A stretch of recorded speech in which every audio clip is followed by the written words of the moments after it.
Honourable member for St. John's North. Mr. Speaker, an advocate for our school system recently emailed the Premier about how he was mistreated, in fact bullied, by a Minister of the Crown in the lobby of the Confederation building on Budget Day.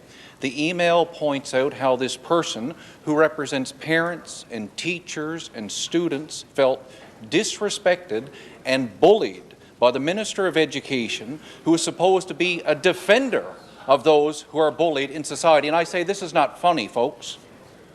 I asked the Premier, is he aware of this?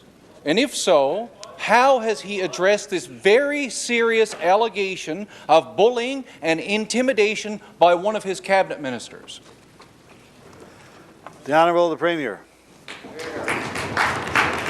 Thank you, Mr. Speaker. I did receive an email making allegations of bullying on the part of the Minister of Education. I did respond to that individual. I had my Chief of Staff meet with that individual. They were gathering the information. They've met with the Minister of Education, and I understand as soon as I have the results of that, I'll take whatever action is appropriate. Honourable member for St. John's North. Mr. Speaker, I say clearly the fact that this person feels like they were bullied by a cabinet minister exposes the fact that this government has not changed the way it operates.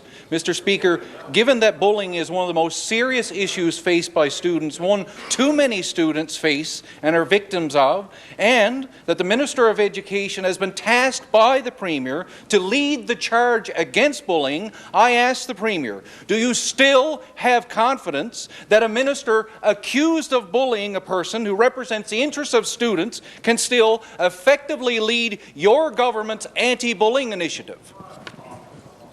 The Honourable the Premier.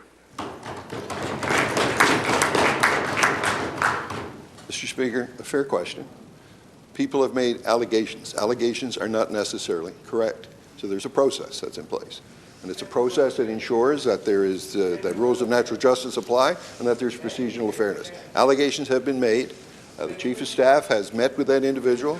The Minister has met with that individual, and when we get the results of that review, I'll make the appropriate decision.